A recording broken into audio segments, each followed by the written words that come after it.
One day, I received a call from my son. Where is Dad? Do you need something? Your father is now working at the headquarters, staying at the company's dormitory. My son, Michael, 23, who left home when he went to college, was silent for a while and then began to speak hesitantly. Dad's company doesn't have a dormitory. How do you know that, Michael? According to Michael's explanation, when he was job hunting, he attended a joint information session. My husband's company was also participating there, and other students were asking if there was a dormitory. He seemed to remember that. Why would he lie about going to a bachelor's dormitory, I wonder? I became worried. Michael's silence continued.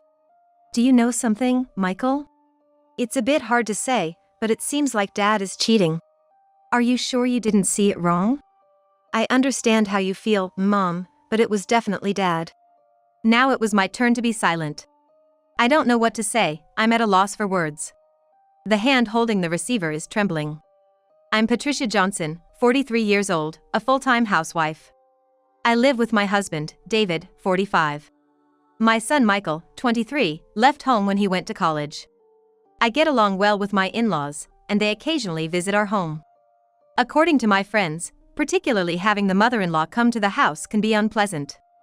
I don't mind it, and it's nice to have various conversations. My father-in-law, Robert, 68, and my mother-in-law, Susan, 67, are on good terms and often go out together. They never fail to take their daily walks for health. Today, my in-laws are coming to visit on their walk, buying some traditional sweets from a nearby American pastry shop. I love those sweets, so I can't help but feel relieved. I brew some of our best tea for the guests and enjoy the sweets with my parents-in-law. Eating something delicious makes everyone smile. Michael called the other day. He seems to be doing well. I wonder how he's doing as a working person. I'm worried. Michael will be fine. He's responsible and a caring person. He's the type that everyone loves. I hope so. Patricia, I know you're worried, but Michael is a fine adult now. Michael's always been close to them. Since college, he has been regularly contacting his grandparents. He's a thoughtful child. He always calls me at 8:50 p.m. I wondered why. Noticing my curiosity, my father-in-law began to explain. He probably watches TV dramas from 9 p.m., right? So he calls during the commercial break. If it's past 9, it's in the middle of the drama, and that would be inconvenient. I thought that made sense. He was being that considerate. I think he'll do well in the company. That night, I told my husband that his parents had come over. But his reaction was indifferent. I can't help but think sarcastically. Is he still in his rebellious phase? He doesn't seem to get along well with his in-laws. He ended the conversation with a simple, I see. And that was it. My in-laws are friendly and gentle.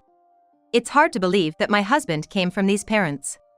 When we were dating, he was always smiling, and he was always a gentleman. He would always walk on the street side when we were out together, but my husband changed completely the moment we got married. With an arrogant tone, he almost says, I'm the one supporting you. Such an arrogant attitude. I don't know if my deceiving husband is the bad one, or if I was foolish not to see through him. I think the only thing keeping us together now is our child. But strangely, my husband seems in a good mood today. I got a position at the main office in the spring personnel changes. My luck is finally turning around. That's good for you. I was also pleased for another reason.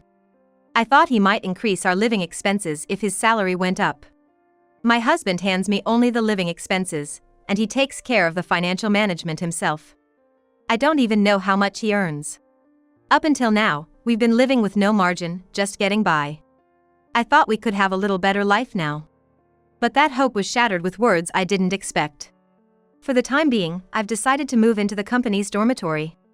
It's too far for commuting from here, and renting a room costs money. I have no objection to my husband's transfer, and I'm all for it. You'll be on your own, so I'm gonna cut back on the money a little. I have my own living expenses, so this should be enough. The amount he mentioned is less than half of what we have now. I can't make ends meet with that. If you need more money, you can do whatever you like, part-time work or whatever. I was dumbfounded and speechless. You don't have to come to see me unnecessarily. It's a waste of train fare, and basically, women are not allowed. I don't even want to visit him, but the real issue is that cutting the living expenses in half is absurd. You're getting promoted, right? Why are you cutting back on living expenses? This is strange. I'm not saying I won't give you living expenses. So you don't need it, do you? I had no choice but to remain silent at that. Who would want to visit such a horrible husband, I thought. But I didn't realize that this was a sneaky way for him to discourage me from visiting him. I reluctantly decided to work part-time. Otherwise, I wouldn't even have enough for my own food. I visited the local employment office for the first time. Many people were gathered, looking for work. I printed out the details of a company I was interested in and waited my turn. I must have waited for nearly an hour. Finally, it was my turn. They contacted the other party for me. They said they would interview me right away. It was only one stop away from home and convenient for commuting. The place I asked for was a small office in a mixed-use building. When I knocked on the door and entered, it was quite different from the office I had imagined. It had a down-to-earth atmosphere. The person who interviewed me was very pleasant. He introduced himself as Bob, and I felt he was just my type. I honestly told him that I hadn't worked since I got married and that I was anxious. Bob said, "Everyone is kind here, so if anything happens, just tell me." There were a few simple questions, and it was decided that I would contact them later. I left the office, and I was contacted for employment immediately. The job was simple clerical work, and the senior lady was a friendly person. Especially Bob, who interviewed me, took care of me and often spoke to me. He doesn't seem to be much older, and he was a very easy person to talk to. On the way home, I stopped by a coffee shop for tea, or decided to enjoy living alone. But telling my husband about the current situation was a mistake. The freedom I finally got was quickly taken away. He continued to control me. In the evening, he calls home. If I don't answer, the next day he'll nag and ask, "Why didn't you answer?" What's more, even if I answer once, the phone rings irregularly 2 or 3 times an hour or 30 minutes later. I became frustrated. I couldn't leave the house in the evening. He's not going to give me any freedom. Then one day, a call came from Michael. "Where's Dad now? Do you have any business?" "If it's Dad, he's working at the head office and is in the company's dormitory," I said, and Michael was silent for a while, and then began to speak in a hesitant tone. Later, according to Michael's explanation, he had attended a joint company briefing session when he was job hunting. My husband's company was also participating, and other students were asking if there was a dormitory. According to the company's explanation, there is no dormitory, but housing assistance is provided, the person in charge said. I wonder why he lied about going to a dormitory. I became anxious. Michael's silence continues. "Do you know something, Michael? It's a bit hard to say, but it looks like Dad is cheating." Just when I thought he had finally started talking, he began to say something outrageous. Today he was making sales rounds with his senior. "Next, we'll go to this company." The company his senior indicated was the company my husband works at. He might run into his dad. He wondered what face he should make if he met him. My husband and Michael don't get along. They've been on bad terms since Michael's rebellious phase. Today's visit was just to say hello to the sales manager. The meeting ended quickly, and it's past 5 in the evening. His senior is going straight home, so he said you can go home too. Michael, even though he doesn't get along with his father, thought he might have business connections, so he thought he should say hello as a working adult. Michael, not knowing whether he could see his father, waited in front of the company for a while for his father to come out. He saw someone who looked like his father, so he tried to call out to him. But a young woman ran after his father. My husband, with a smile I've never seen at home, started walking with the woman. Michael thought something was suspicious and hid. The woman appeared to be about the same age as Michael. She was said to be beautiful and had a good figure. Without noticing Michael, his father walked with that woman, aiming for the city at night. They went into an upscale restaurant and, after about an hour, went into a trendy bar. He was following them with a detective's feeling but had to be careful not to be found. Besides, he had to be there for a long time without looking unnatural, and it was tough. And then comes the problem. Unfortunately, the two disappeared into a hotel. I was shaken by Michael's story. "Didn't you mistake him for someone else?" "I know how you feel, Mom, but it was definitely Dad." Now it was my turn to be silent. What should I say? I can't find the words. My hand holding the receiver is shaking. My husband is cheating. And with a woman the same age as my son. My mind goes blank. Mom, it's okay. I'll take care of it, so pretend you don't know for a while. Do you have something in mind? I won't leave Dad like this. I won't forgive him for making Mom sad. I was glad to hear Michael's strong words. The only person I can rely on now is my son. Almost a month has passed since then. During that time, there was no contact from Michael and I became anxious. I continue to receive regular communications from my husband, David, as usual. I wanted to confront him about his affair, but I said nothing, just as Michael advised. The thought of a young woman, particularly one around Michael's age, going to a hotel with David makes my head spin in anger. I dream of the two of them mocking me. You're no longer needed, old hag. Just go away and don't appear in front of us. I don't want to see your miserable face anymore. How many times have I had the same dream? Each time, I wake up, groaning. Even at work, I find myself dozing off. Patricia, you look pale. Are you feeling unwell? I haven't been sleeping well lately. I'm sleep deprived. You must have insomnia. Is something bothering you? I couldn't tell the truth and gave only vague answers. I was going through such unsatisfying days when I received happy news from Michael. He had bought presents for everyone with his first paycheck and wanted to throw a party. It seems he wants to gather at his grandparents' house over the weekend and hand out the presents. You didn't have to go to all this trouble, but I'm glad. I feel that Michael has really become an adult now. I can't give you anything grand, but look forward to it. David hasn't mentioned anything about his affair. I didn't bring it up either, as I didn't want to dampen the celebration. On the day, I went to my parents' house early to help prepare the food for the party. I can't believe he's already working. It feels like he was just carrying his school backpack yesterday. Time flies. We're also getting older before we know it. I feel like Michael's birth was just yesterday. What his grandparents are saying feels very real. David is apparently coming that day too. It's been months since we last met. Should I confront him about the affair? I agonize over it. We line up the dishes that my mother-in-law and I made on the table. The doorbell rings, and it's Michael. You're early. Grandpa and Grandma have been eagerly waiting. Michael, whom I haven't seen in a while, looks a bit more mature. He seems to have tightened up now that he's out in the world. You must be tired, come in and rest.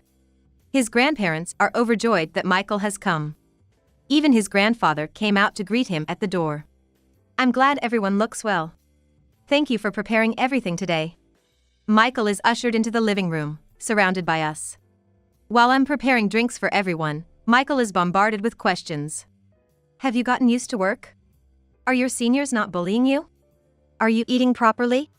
His grandparents have a mountain of questions, firing them off rapidly. Michael answers without a hint of annoyance. My seniors are caring, and I'm gradually being entrusted with work. I'm getting along with everyone. And don't worry about meals, they serve them in the dorm. Knowing that Michael has settled into his company, his grandparents seemed relieved. But David sure is late. The food is gonna get cold. Speak of the devil, the doorbell rings again.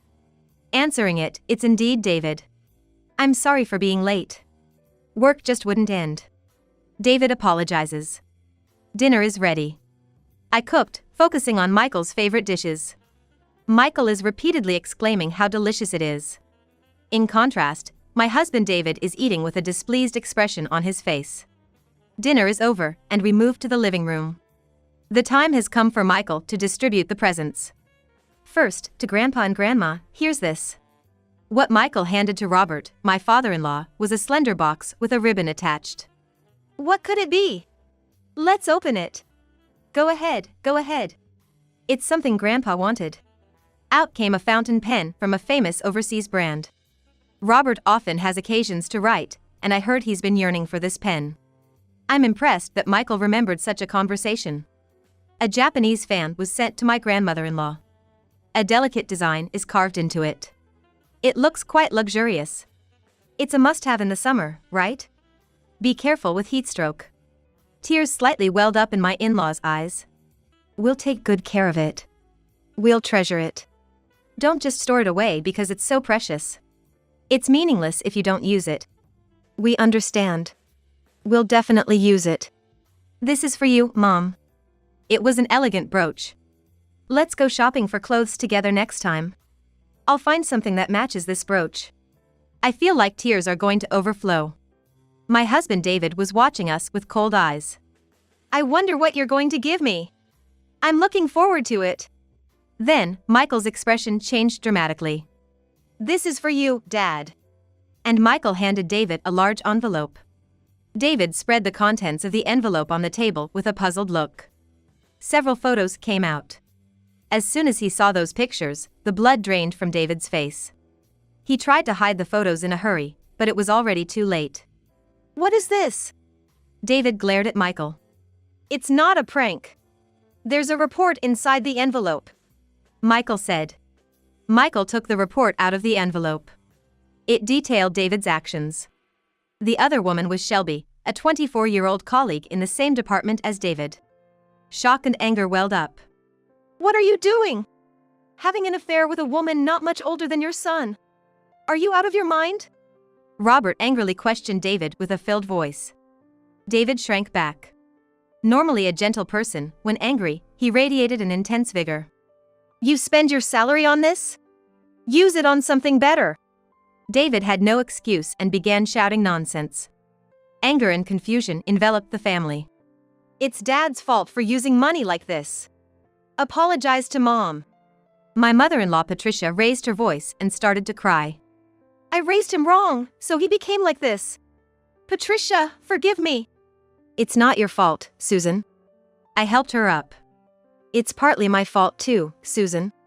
You didn't do anything wrong. David, explain yourself. David, seemingly resigned, began to talk about his affair. He said Shelby had joined the company the year before last. David had become in charge of her as the trainer for the new employee. At home, David was blunt, but outside he always portrayed a cheerful man, never without a smile. It seemed only a matter of time before Shelby was attracted to such a David. Perhaps she was influenced by David's behavior, and a little crush had developed. She seemed to find young men unsatisfactory. She was attracted to David, who was a bit of a bad boy, probably because of her family background. Shelby grew up in a single-mother household, probably longing for a fatherly figure in her life.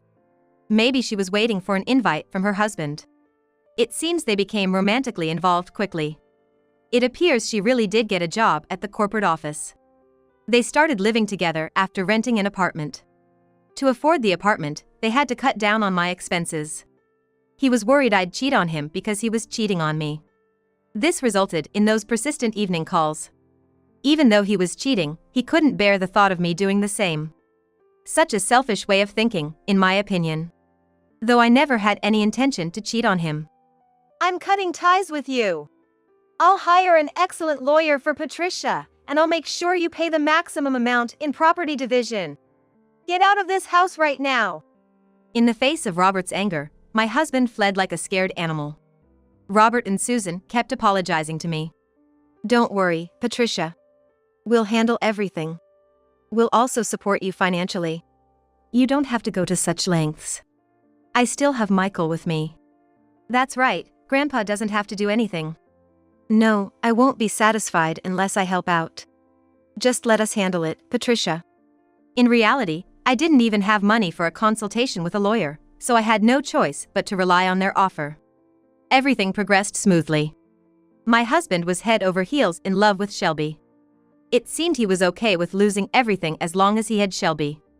The divorce proceedings moved forward, and his infidelity and financial abuse were confirmed, resulting in him having to pay not only property division but also a settlement. The amount property division of was significant, especially considering he didn't provide for my living expenses.